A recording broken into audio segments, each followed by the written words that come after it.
इस वजह से हमारे गाँव में बहुत ज़्यादा फर्क पड़ा। हमारी पूरी आमदनी इन्हीं लोगों से थी, ये बस वालों से।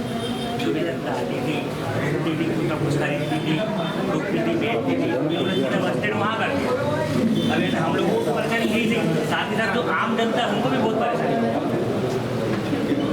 तो हम लोग ये चाहते हैं कि जो पुराना बस स्टैंड जो यहाँ पे था, ये थोड़ा यहाँ पर वापस यहीं पे आता है। ऐसा नहीं हो पाएगा। बस स्टैंड जो आज से 10 साल पहले बन गया, बस स्टैंड वहीं पर चलेगा। नागदा का विकास चाहिए, लोगों को सुविधा चाहिए। आप सब लोग भी नागदा के निवासी हैं, तो नागदा विकसित हो, नागदा में और अधिक विकास हो, ये आपकी भी भावना होनी चाहिए, मेरी भी भावना होनी चाहिए। हमारा मुद्दा ये है कि बस 5 मिनट यहाँ आए, ये मुद्दा शुरू से बिल्कुल ऐसा होगा। बस यहाँ पर आएगी,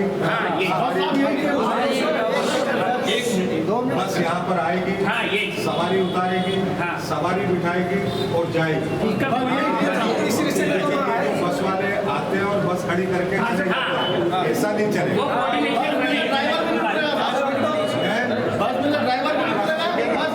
बस आएगी, सवारी उतारेगी,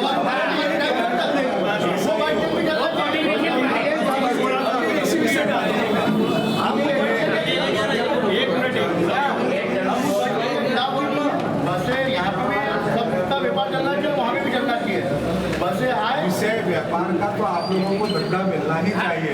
पर विषय ये है कि नागदा का विकास होना चाहिए। विकास भी जरूरी है, लेकिन आप ये विश्वास मानिए, बस वहाँ पर आएगी। जो ऐसी बसें हैं जिनका परमिट सीधा बाहर के बाहर है, आजकल इस तरीके की जो बसें हैं जो बिल्कुल आउटडोर से जाती हैं, तो वो बसें सीधी निकलेंगी। लेकिन जो बसें अंदर आने के लिए परमिटेड हैं, वो बसें आपके पुराने बस स्टैंड पर आएगी, सवारी उतारेगी, सवारी बिठाएगी, उसके बाद जाएगी। लेकिन गाड़ी बंद नहीं होगी, यातायात को बाधित नहीं करेगी, वहाँ पर रुकेगी नहीं, सवारी उतारेगी, बिठाएगी और जाएगी। ये बात करवाऊँ क्या सर जी, ये बात आप जाने वाली इस तरफ सवारी उतार ले, उज्जैन जाने वाले आपने किया था, आपने भी यही बात बोली थी। विधानसभा चल रही थी, तो ये कुछ लोगों ने वातावरण खराब करने के लिए, कुछ लोग आप में से कुछ लोग पहले मेरे पास आए थे, हम भी आए थे सर जी, आपने आपको ये आश्वासन दिया था कि 2 मिनट के लिए आएगी, लेकिन मेरी छवि खराब करने के लिए लोगों में इस तरीके का अशांतिपूर्ण वातावरण ऐसी बात उन्होंने करी है। मैं आ गया हूँ, विधानसभा खत्म हो गई, आज यही हूँ। मेरी अभी यार कलेक्टर साहब से आप लोगों के आने के पहले अभी बात हुई, समझ गए ना? ये व्यवस्था बनेगी जो मैं बता रहा हूँ, आप निश्चित रहिए, ये व्यवस्था बनेगी। मैं इस व्यवस्था को बनवा दूंगा।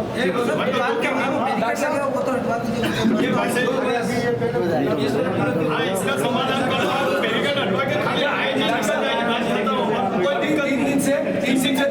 बसें आना बंद हुई, जब से सुबह स्कूल। अरे सवाल मेरे को सब पता, मैंने आपको कह दिया ना, स्कूल जब कॉलेज बंद हो गया और पुलिस ने चालान कराया होगा, पुलिस ने बसों को पकड़ा होगा। अब ये अननेसेसरी अनैतिक दबाव बनाने वाला, वातावरण खराब करने वाला जो भी नकारात्मक विचारधारा के लोग होते हैं। अब मैं तो भोपाल में था, सारा विषय मेरी जानकारी में, मैंने आज कलेक्टर को बातचीत की है, मैंने अभी आरटीओ को सारे लोगों को बुलवाया है, मैं इस सारी व्यवस्था को ठीक करवा दूँ। जैसा बता रहा हूँ वैसे ही चलेगी।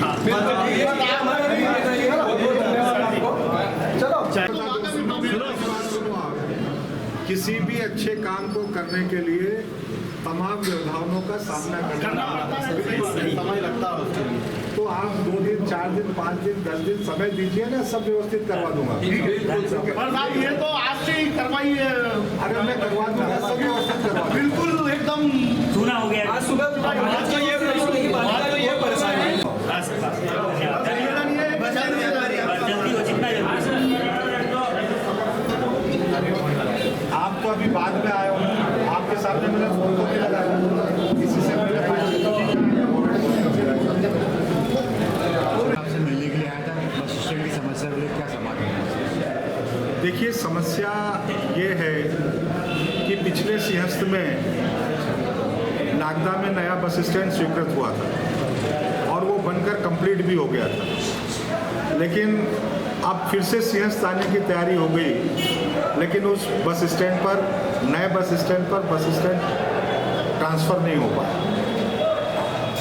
मैं सोचता हूँ कि यदि ये बस स्टैंड पहले ही स्थानांतरित हो गया होता तो नागदा और नागदा के आसपास के लोगों को, नागदा से आवागमन के समय निकल कर जाने वाले लोगों को भी सुविधा होती और इसके साथ साथ में नागदा का विकास भी और तेज गति से उस तरफ बढ़ता।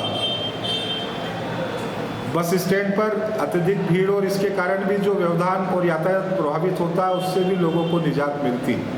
और इसी संदर्भ में अब चूंकि फिर से सिंहस्थ महापर्व हम सबके सामने है, बस स्टैंड अपने स्थान पर स्थानांतरित हो जाए, वहाँ पर जो व्यवस्थाएं बिगड़ी है उन व्यवस्थाओं को सुचारू रूप से व्यवस्थित करा लिया जाए और जनता को ये जो सौगात कई वर्षों पूर्व मिल गई थी उसका लाभ अब लोगों को मिलने लगे।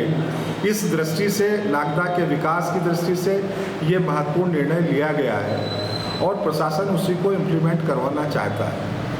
हमारी मंशा ये कभी भी नहीं है कि लोगों का रोजगार प्रभावित हो या लोगों को इस कारण से कोई तकलीफ का सामना करना पड़े, और इसलिए हम चाहते हैं कि जिन बसों का सीधे सीधे नगर के बाईपास से निकलकर जाने का परमिट है, जो भोपाल नीमच चलती होंगी, नीमच इंदौर चलती होंगी, या ऐसे जो अंतर्राज्यीय या अंतर प्रांतीय अंतर जिला स्तरीय जो बसें चलती होंगी, जो बाहर से बाहर निकलना है वो तो सीधे उस बस स्टैंड पर पहुँचे।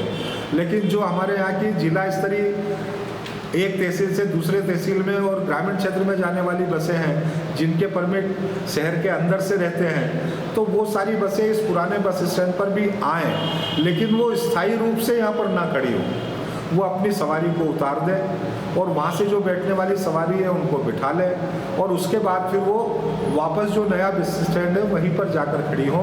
इस तरीके की व्यवस्था पहले से ही प्रशासन के साथ बैठकर तय की गई है। लेकिन दुर्भाग्य से कुछ कतिपय लोग इस तरीके के विषय में भ्रांति फैलाकर और असंतोष उत्पन्न करने का काम करते हैं। पहले भी हमने यही तय किया था, आज भी हम इसी बात पर कायम हैं कि जो बसें हैं लाल दरवाजे से अंदर आए, बस स्टैंड पर रुके, सवारी उतार दें, सवारी बिठा दें और तुरंत 2 मिनट 3 मिनट 5 मिनट जो भी उसको इस काम में लग रहा है वो करके और बस नए बस स्टैंड पर चली जाए। इस तरीके की व्यवस्था अगर बन जाएगी तो यातायात भी नागदा नगर का सुधरेगा, पुराने बस स्टैंड के व्यापारियों का, साथियों का, छोटे छोटे फुटकर उन लोगों का भी कामकाज प्रभावित नहीं होगा। और तीसरी बात, अन्य दूसरे लोगों को भी नए बस स्टैंड पर भी रोजगार मिलेगा, ऑटो इत्यादि वालों को भी रोजगार मिलेगा। हम प्रशासन के साथ बैठकर इस संदर्भ में एक एक नीतिगत निर्णय लेकर नगर के लिए क्या अच्छे से अच्छा हो सकता है, ऑटो वालों के साथ भी बातचीत करके कुछ न्यूनतम उनका भी भाड़ा तय हो जाए ताकि यात्रियों के ऊपर अधिकतम कोई भार ना पड़े, लोग ऑटो से भी आना जाना कर लें और ऑटो वालों का विषय उस नए बस स्टैंड से भी निर्बाध गतिमान रूप से नगर में संचालित होना लगे। ऐसी हमारी सारी मंशाएं हैं और नगर हित में, नगर के लोगों के हित में और नगर के विकास के हित में हम इस तरीके के कुछ महत्वपूर्ण निर्णय करने जा रहे हैं। मेरा आज आपके चैनल के माध्यम से बस ऑपरेटरों से भी मेरा निवेदन है कि किसी तरीके की किसी भ्रांति में ना पड़ते हुए, व्यापारियों से भी मेरा निवेदन है कि किसी भ्रांति में ना पड़ते हुए, नगर के नागरिकों से, पत्रकारों से भी मेरा आग्रह है कि जो चीज़ को मैंने स्पष्ट किया है इसमें सकारात्मक रूप अपनाते हुए नगर विकास में मुझे सहयोग करेंगे, प्रशासन को सहयोग करेंगे और हम आप सबके सहयोग से एक अच्छी व्यवस्था नगर को दे पाएंगे। मैंने सुबह ही कलेक्टर साहब से बातचीत हुई है, वो आरटीओ को भेजकर, संबंधित अधिकारियों को भेजकर तुरंत इस सारी व्यवस्थाओं को ठीक करवाने में अपनी सक्रिय भूमिका का निर्वहन करने वाले हैं और आने वाले समय में ये सब व्यवस्थाएं आगामी दिनों में हम ठीक करके नागदा को एक अच्छी सौगात देंगे। कि ये 2 ब्रिज थे अपने यहाँ पर, एक तो जो अपन खाचरोद की तरफ जाते हैं वो उमरनी फाटक जिसको अपन कहते हैं, और एक था ये अपना गवर्नमेंट कॉलोनी का। इस पर रेलवे अपना काम कर चुकी थी, लेकिन जो पीडब्ल्यूडी के माध्यम से होना था वो काम दोनों जगह अधूरा पड़ा हुआ था, वर्षों से अधूरा पड़ा हुआ था। और जैसे ही लोगों ने मुझे अपने जनसेवक के रूप में चुनने का काम किया, मैं लगभग उसी समय से लगातार प्रयासरत हूँ और उमरनी फाटक का तो ब्रिज पर काम चल रहा है, उसकी निश्चित समय सीमा में भी है और उस समय सीमा के अंतर्गत ठेकेदार को पूरा करके देना है। आप कभी भी जाएंगे या जो आते जाते हुए लोग होंगे वो उसको देख रहे होंगे, 2 स्लैब अब उस पर डल चुके हैं नागदा की ओर और काम वहाँ चल रहा है। आने वाले समय में वो शीघ्र पूरा होगा। गवर्नमेंट कॉलोनी वाला जो ब्रिज है, लोगों के मन में संशय है। मैं फिर एक बार कह रहा हूँ, लोग विश्वास करें अपने जनसेवक पर, 101% वो ब्रिज बनेगा।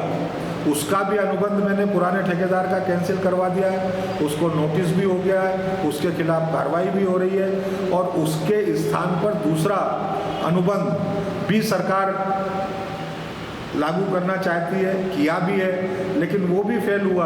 अब फिर से एक बार सारी कार्रवाई करके और फिर से नए किसी ठेकेदार का अनुबंध हो जाए, उसके लिए विज्ञप्तियां निकल गई हैं और मैं समझता हूं कि बहुत जल्दी अनुबंध होने के बाद नए ठेकेदार के माध्यम से जैसे ही उसे वर्क ऑर्डर मिलेगा, हम इस काम को भी चालू करेंगे। मैंने पिछली विधानसभाओं में भी इस विषय को गंभीरता से उठाया था, इस विधानसभा में भी मेरा ये विषय गंभीरता से था। माननीय लोक निर्माण मंत्री जी ने फिर मुझे विधानसभा में आश्वस्त किया है कि शीघ्र अतिशीघ्र नए ठेकेदार से अनुबंध करवा के हम नागदा के उस काम को चालू करने